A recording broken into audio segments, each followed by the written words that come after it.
যাদের 43% হচ্ছে মহিলা এবং এর সংখ্যা নট লেস দেন 1.5 কোটি আলহামদুলিল্লাহ।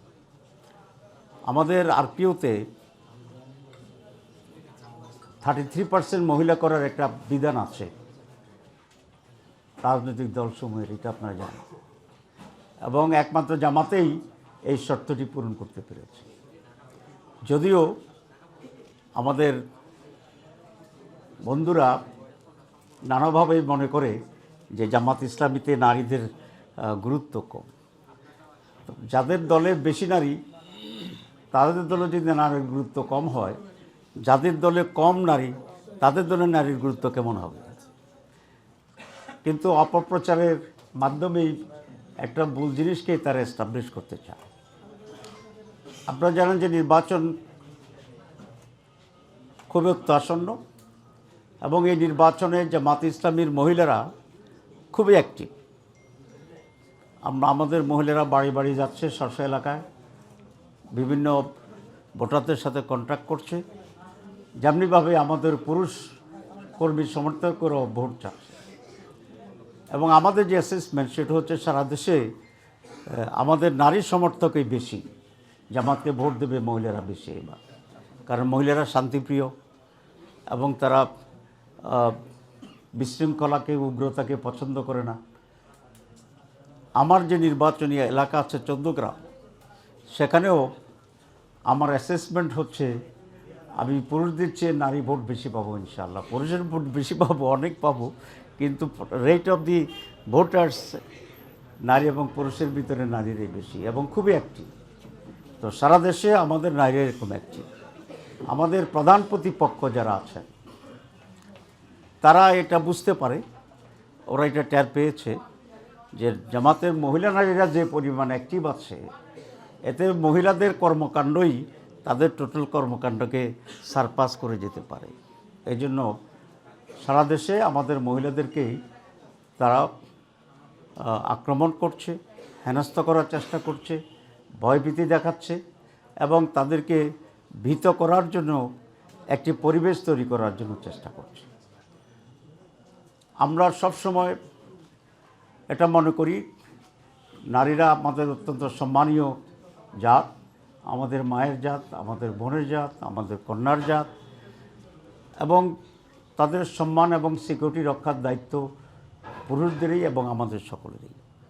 কিন্তু আনফর্চুনেটলি যারা বেশি বেশি করে চিৎকার করে নারী অধিকার এবং স্বাধীনতার কথা বলে, তারাই এখন দেখছি শুধু রাজনৈতিক কারণেই নারীদের উপর হামলা করছে।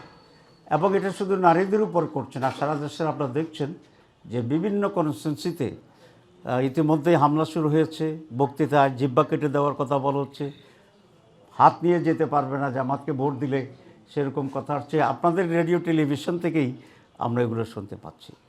তো যেখানে এই সরকারের প্রধান প্রতিশ্রুতি হচ্ছে যে এবার নিরপেক্ষ এবং একটি শান্তিপূর্ণ নির্বাচন, কারণ নির্বাচন যদি সুষ্ঠু না হয়, শান্তিপূর্ণ না হয় এবং নিরপেক্ষ না হয়, তাই নির্বাচনের রেজাল্ট যাই হোক এটা দেশ এবং বিদেশে কোনো গ্রহণযোগ্য হবে না। তো এত বড় আন্দোলনের পরেও যদি নির্বাচন গ্রহণযোগ্য না হয়, তাহলে আমাদের ভবিষ্যৎটা কী?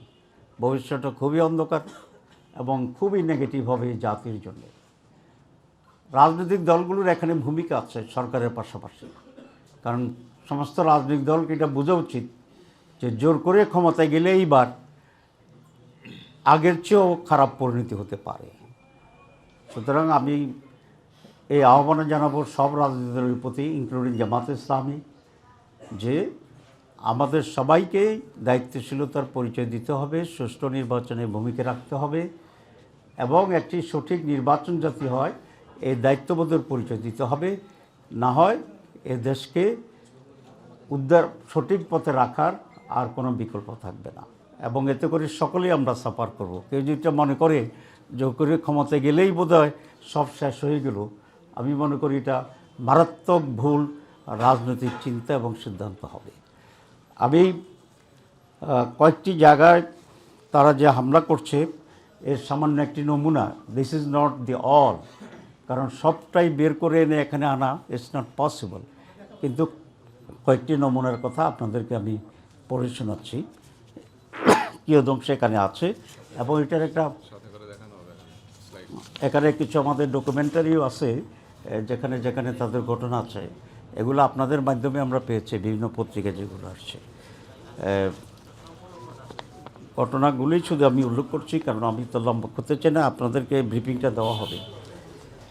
বাত ব্যথা, প্যারালাইসিস কিংবা আর্থ্রাইটিস, আধুনিক ফিজিওথেরাপি ও পুনর্বাসন চিকিৎসায় নির্ভরযোগ্য নাম ডিপিআরসি। যেমন রোববার 25শে জানুয়ারি দুপুরে যশোর 2 আসনে দাঁড়িপাল্লার পক্ষে ভোটের প্রচারণাকালে জামাতের নারী নেত্রীর উপর যুবদলের হামলা ও হেনস্থার ঘটনা ঘটেছে। এতে 2 জন নারী আহত হয়েছেন। জিগরগাছা পৌরসভার 5 নম্বর ওয়ার্ডের কীর্তিপুর এলাকায় জামাত ইসলামীর উপজেলা মহিলা নেত্রীরা দাঁড়িপাল্লা প্রতীকে ভোট চাইতে গেলে উপজেলা যুবদলের সভাপতি আরাফাত রহমান কল্লোলের নেতৃত্বে সবুজ, আহানাস, সোহাগ সহ 15-20 জনের একটি দল জামাতের মহিলা কর্মীদের উপরে অতর্কিত হামলা করে আহত করে এবং মোবাইল ফোন ছিনিয়ে নিয়ে যায়।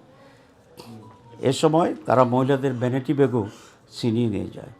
চুয়াডাঙ্গায় 25শে জানুয়ারি রোববার বেলা 3:30টার দিকে জামাতের দাঁড়িপাল্লা প্রতীকের প্রার্থী অ্যাডভোকেট মাসুদ পারভেজ রাসেলের পক্ষে জামাত ইসলামী ও তার অঙ্গ সংগঠনের নারী নেতাকর্মীরা বাড়ি বাড়ি গিয়ে ভোট চাচ্ছিলেন।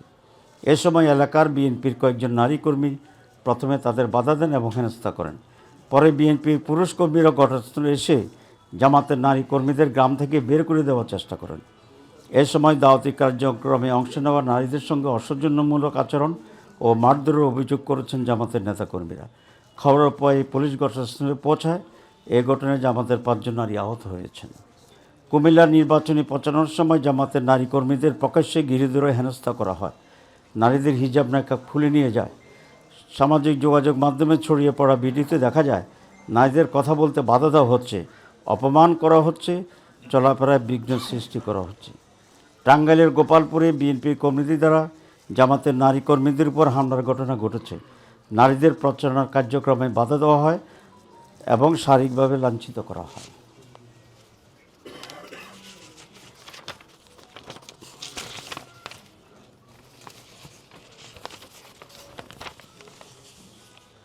লালমনিরহাটে জামাতের নারী কর্মীদের হিজাব নিয়ে টানাহেঁচড়া করে এবং হিজাব খুলে নেয়। তারা বলে ভোট চাইতে নয়, বরং চুরির জন্য এসেছে নাকি জামাত কর্মীরা। ঘটনার ভিডিও ধারণ করলে মোবাইল ফোন কেড়ে নেওয়া হয়।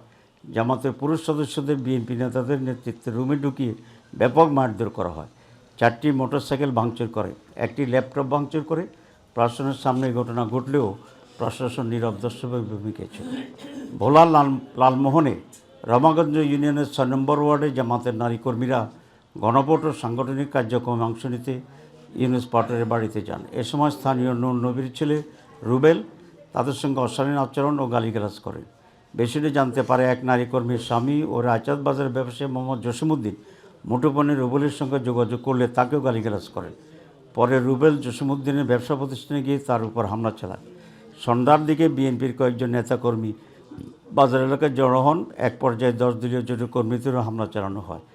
এতে বিডিপির বাংলাদেশ ডেভেলপমেন্ট পার্টির অন্তত 15 জন নেতাকর্মী গুরুতর আহত হন। লালমান উপজেলার স্বাস্থ্য কমপ্লেক্সে তাদেরকে ভর্তি করা হয়। অপরদিকে ভোলার চরপেশনে পছন্দের প্রার্থীর বিপক্ষে নির্বাচনে প্রচারণা নামায় হাজরা বেগম নামে এক নারীকে মারধর করে গুরুতর আহত করেছেন স্থানীয় এক যুবদল নেতা শাহাবুদ্দিন। এই সময় তাকে রক্ষা করতে এগিয়ে এলে ওই নারীর 9 মাসের অন্তঃসত্ত্বা মেয়েকেও নির্মমভাবে মারধর ও পেটে লাথি মারা হয়। এক পর্যায়ে শাহাবুদ্দিন ওই নারীর কান ছিঁড়ে স্বর্ণালঙ্কার নিয়ে যান এবং কাঠ দিয়ে মাথায় আঘাত করলে তিনি ঘটনাস্থলেই অজ্ঞান হয়ে পড়েন।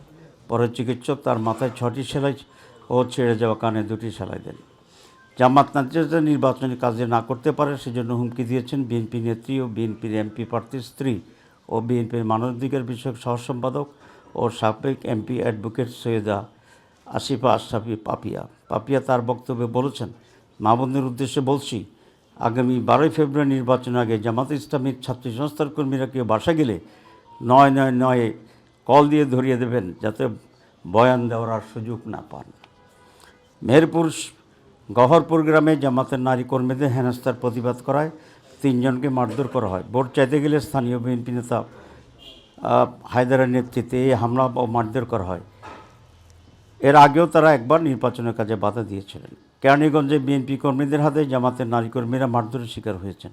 জামাতের এমপি প্রার্থীর পক্ষে নারী কর্মীরা বাড়ি গিয়ে নির্বাচনী প্রচারপত্র বিলি করেছিলেন। তখন আরেক নারী কর্মী মুঠোফোনের দৃশ্য ধারণ করেছিলেন। ঠিক সেই সময় বিএনপির কিছু নেতাকর্মী ভিডিও ধারণাকারীর মুঠোফোন কেড়ে নেওয়ার চেষ্টা করেন। তখন অন্য নারী কর্মীরা বাধা দিলে তাদের ভ্যানিটি ব্যাগ ও ওড়না টেনে ছিঁড়ে ফেলা হয়। এক পর্যায়ে বিএনপি নেতাকর্মীরা জামাতের নারী কর্মীদের লাথি ও কিলঘুষি দেন।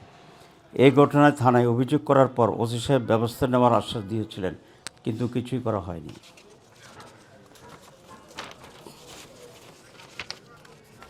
এছাড়াও দেশে বিভিন্ন জায়গায় রাজনৈতিক সংঘর্ষে নারী কর্মীরা আহত হয়েছেন, বাধার মুখে পড়েছেন, কর্মসূচিতে অংশগ্রহণ করতে পারেনি। সাংবাদিক বন্ধুগণ,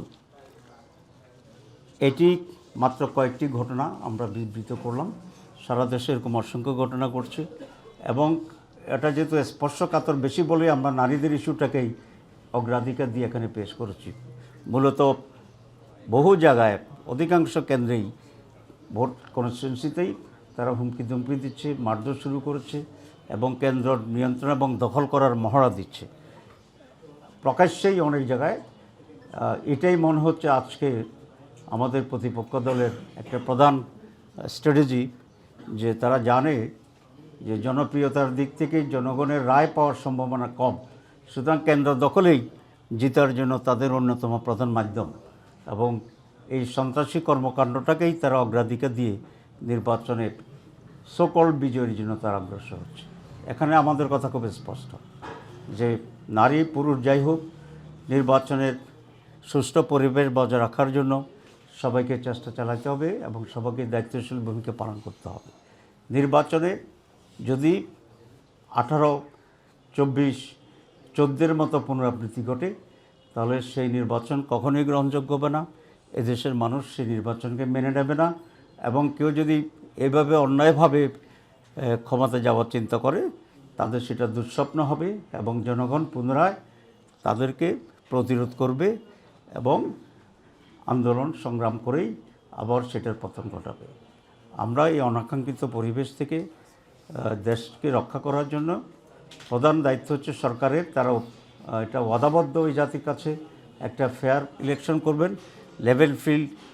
লেভেল প্লেইং ফিল্ড তারা তৈরি করবেন, কিন্তু আমরা সেখানে ব্যাপক দুর্বলতা দেখছি। আমরা বারবার দৃষ্টি আকর্ষণ করছি সরকারের, ইলেকশন কমিশনের বিভিন্ন জায়গায় অনেক ডিসিএসপিরা প্রকাশ্যে পক্ষপাতিত্ব করছেন, আমরা সেগুলো দৃষ্টি আকর্ষণ করতেছি, কিন্তু ইলেকশন কমিশন এবং সরকার এখানে খুবই দুর্বলতা প্রদর্শন করছেন, তেমন কর্ণপাত করছেন না। হয় সরকারের বা ইলেকশন কমিশনের একটা সুষ্ঠু নির্বাচন করার কোনো ক্ষমতা নাই, অথবা তারা ইচ্ছাকৃতভাবেই ওয়ান সাইডেড হয়ে একদিকে হেলে পড়েছেন, যেটা এই পুরা নির্বাচনকে প্রশ্নবোধক করবে এবং এক জটিল পরিণতির দিকে দেশকে নিয়ে যাবে। আমরা সেক্ষেত্রে সময় থাকতে সজাগ হওয়ার জন্যে এবং সঠিক ভূমিকা পালনের জন্য সকলকে আমরা অনুরোধ জানাচ্ছি। নারীদের উপরে এই অত্যাচারের এবং নারীদের কাজে বাধা দেওয়ার এবং হামলার প্রতিবাদে আমরা আমাদের যে নারী সংগঠন আছে সেই নারী সংগঠনের উদ্যোগে আগামী 31 তারিখ আমরা একটা প্রতিবাদ নারী সমাবেশ করব সোহরাওয়ার্দী উদ্যানে। সকাল 10:30 এই প্রতিবাদ সমাবেশ শুরু হবে এবং এই প্রথমবার বলা যায় আমাদের নারীদের বাধ্য হয়ে আমাদের নারী সংগঠনের কর্মীরা প্রকাশ্যে এসে এটার প্রতিবাদে তারা এই সমাবেশ করবেন। যদি তাতেও সমস্যার সমাধান না হয় তাহলে আমাদের মহিলাদের পক্ষ থেকেও আরও ব্যাপক কর্মসূচি থাকবে। আর 10 দলীয় 11 দলীয় যে জোট আছে